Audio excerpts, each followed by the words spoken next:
Hello friends, soul academy में आपका स्वागत है। दोस्तों, आज की इस वीडियो में हम जानेंगे डीएलएड फर्स्ट सेमेस्टर के हिंदी शिक्षण के अति लघुत्तरीय प्रश्न जो 2015 से लेकर 2023 तक के एग्जाम में आए हुए क्वेश्चन है। और इसके अलावा दोस्तों कुछ वेरी इंपॉर्टेंट क्वेश्चनों को भी इसमें शामिल किया गया है जो एग्जाम के दृष्टिकोण से बहुत ही इंपॉर्टेंट है। दोस्तों, तो शुरू करेंगे आज की इस वीडियो को। दोस्तों, वीडियो शुरू करने से पहले जिन लोगों ने अभी तक हमारे चैनल सोल अकेडमी को सब्सक्राइब नहीं किया, चैनल को जरूर सब्सक्राइब कर लें, बेल आइकन को प्रेस कर लें जिससे हमारी वीडियो की नोटिफिकेशन आपको सबसे पहले पहुंचे। दोस्तों, वीडियो को लाइक और अपने दोस्तों में ज़्यादा से ज़्यादा शेयर करें। तो दोस्तों, पहला प्रश्न यहाँ पर आता है कि स्वर और उनकी मात्राओं से संबंधित अशुद्धियों का एक कारण लिखिए। तो यहाँ पे जो स्वर और उनकी मात्राएं हैं उनसे संबंधित जो अशुद्धियाँ हो जाती हैं उनका कारण आपसे पूछ रहा है। ठीक, तो आपको आंसर इस तरीके से लिखना है। स्वर और उनकी मात्राओं से संबंधित अशुद्धियों का जो मूल कारण हो जाएगा वो होता है उच्चारण, क्योंकि अगर हम गलत उच्चारण करेंगे तो क्या होता है, जो मात्राएं होती हैं वो क्या होती हैं, वो गलत लग जाती हैं। ठीक है, उसके बाद अगला क्वेश्चन फिर यहाँ पर आता है कि भाषा शिक्षण के 4 प्रमुख कौशल कौन कौन से हैं। ठीक है,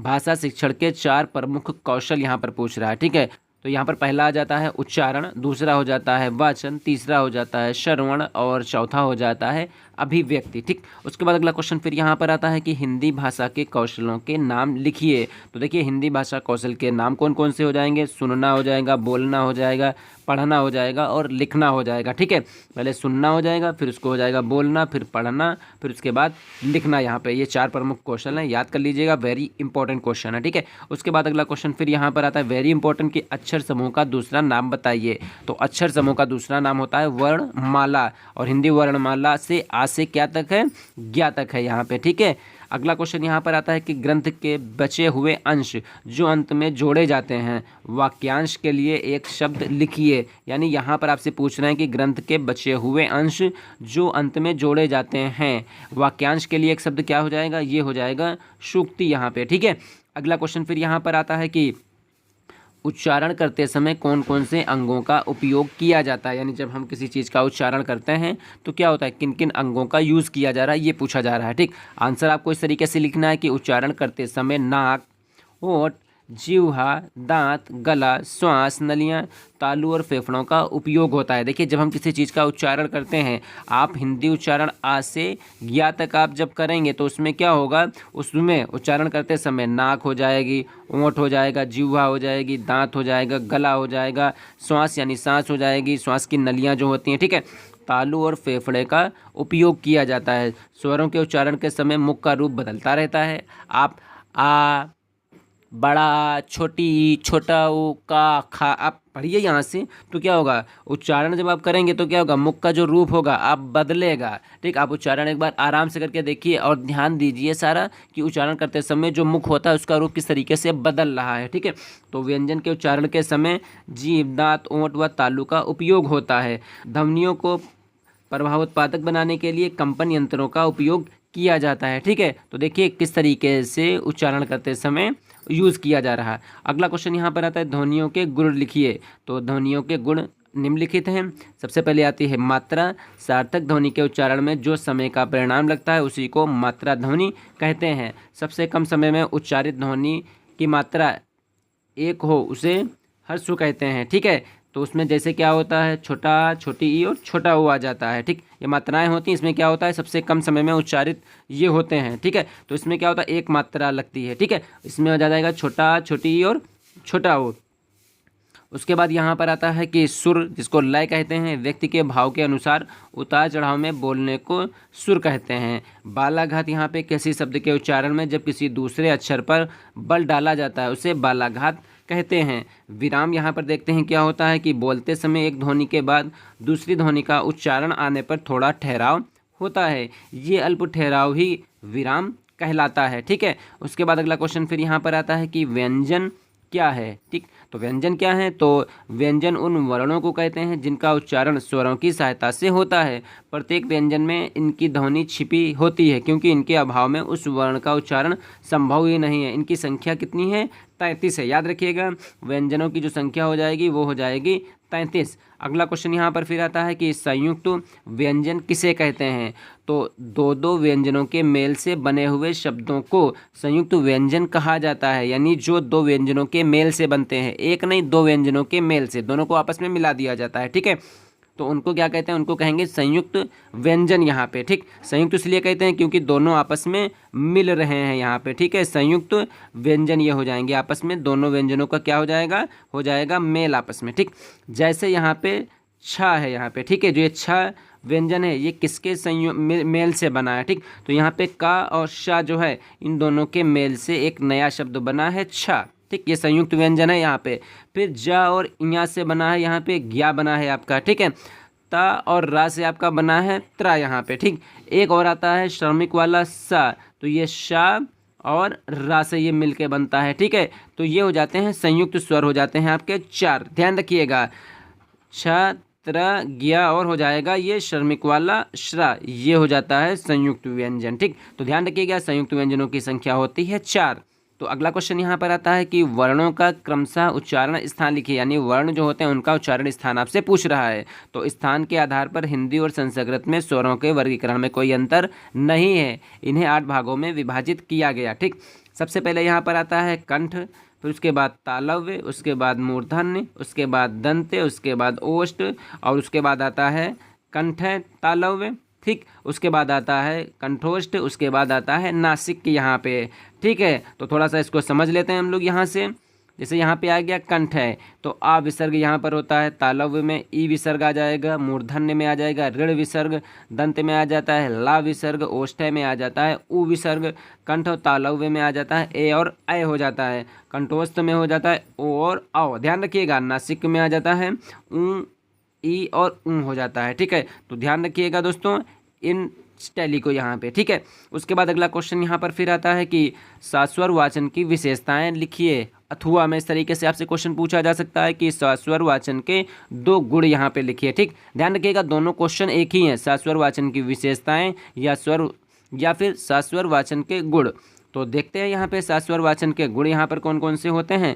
पहला यहाँ पर होता है कि बालकों को ध्वनि का ज्ञान होना चाहिए, वे ध्वनियों के भेद को ध्यान में रखकर वाचन करते हैं तो वह वाचन अच्छा कहा जाएगा। तो दोस्तों जितने भी क्वेश्चन है ये वेरी इंपॉर्टेंट है, आपका एग्जाम का टाइम बहुत ही नज़दीक आ रहा है, तो जितने भी क्वेश्चन हैं जितने भी सब्जेक्ट के हैं आप इनको अच्छे से तैयार कर लीजिए। तो दोस्तों जितने भी सब्जेक्ट हैं उन सब के दोस्तों वीडियो बहुविकल्पीय प्रश्न, अति लघुत्तरीय प्रश्न के वीडियो अपलोड कर दिए गए हैं।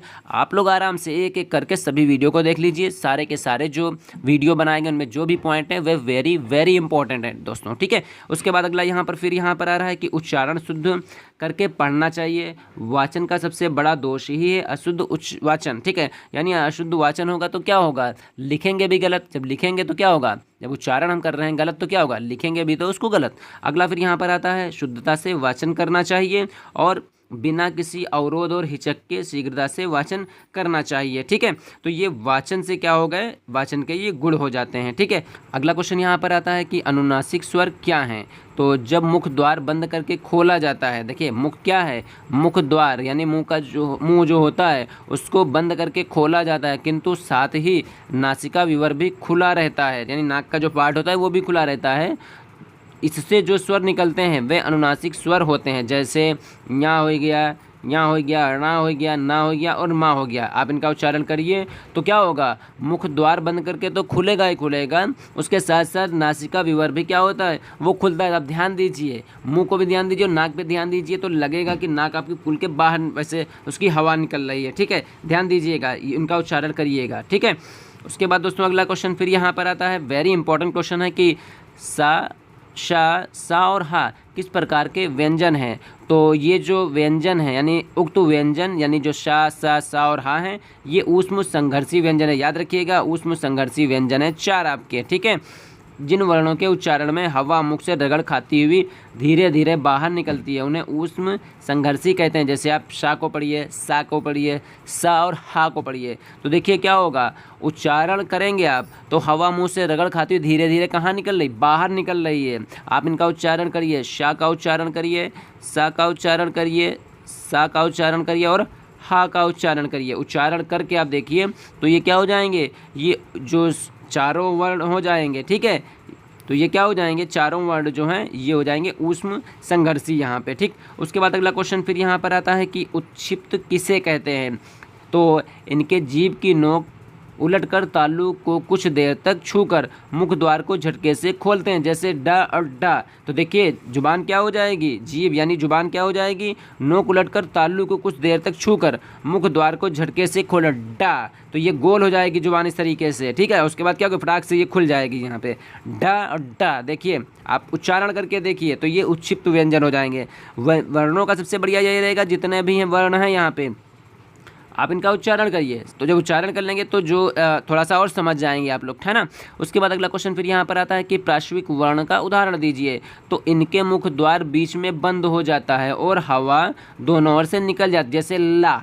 आप ला को पढ़िए तो देखिए हवा क्या होगी, दोनों साइड से बाहर निकल रही है, ठीक है। तो ये प्राश्विक वर्ण हो जाएगा, उसका उदाहरण हो जाएगा ला, आपका ध्यान रखिएगा।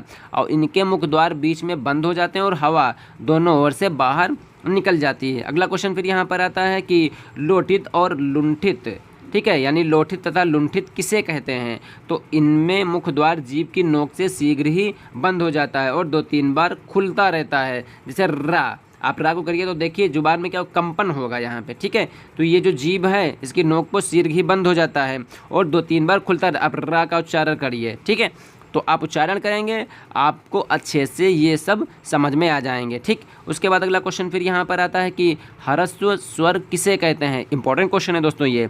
तो जिन स्वरों के उच्चारण में कम से कम समय लगता है वे ह्रस्व स्वर कहलाते हैं, जैसे छोटा आ, छोटी ई और छोटा ओ, ठीक है। तो दोस्तों सभी के सभी जितने भी प्रश्न हैं ये सारे के सारे वेरी इंपॉर्टेंट हैं। आप इनको नोट्स कर लीजिए, पीडीएफ की अगर ज़रूरत हो तो कमेंट्स बॉक्स में कमेंट्स करिए, आपको पीडीएफ प्रोवाइड करवा दिया जाएगा, ठीक है। उसके बाद अगला क्वेश्चन यहाँ पर आता है कि ऊष्म व्यंजनों की संख्या लिखिए। तो ऊष्म व्यंजनों की संख्या है 4, शा, सा और हा। याद कर लीजिएगा दोस्तों, वेरी वेरी इंपॉर्टेंट क्वेश्चन है ये, ठीक है। उसके बाद अगला क्वेश्चन यहाँ पर फिर आता है कि स्वराघात किसे कहते हैं। तो जिन शब्दों के उच्चारण में उस शब्द के अक्षरों पर जो बालाघात लगता है उसे स्वराघात कहते हैं, ठीक है। उसके बाद अगला क्वेश्चन यहाँ पर फिर आता है कि देवनागरी लिपि की उत्पत्ति किस लिपि से हुई है। तो देवनागरी लिपि की उत्पत्ति ब्राह्मी लिपि से हुई है, यानी हिंदी जो लिखी जाती है, ठीक है, यानी हिंदी तो बोली जाती है, जो हिंदी को हम लोग लिखते हैं तो कौन सी लिपि में लिखते हैं, तो वो होती है देवनागरी लिपि। ध्यान रखिएगा दोस्तों। अगला क्वेश्चन फिर यहाँ पर आता है कि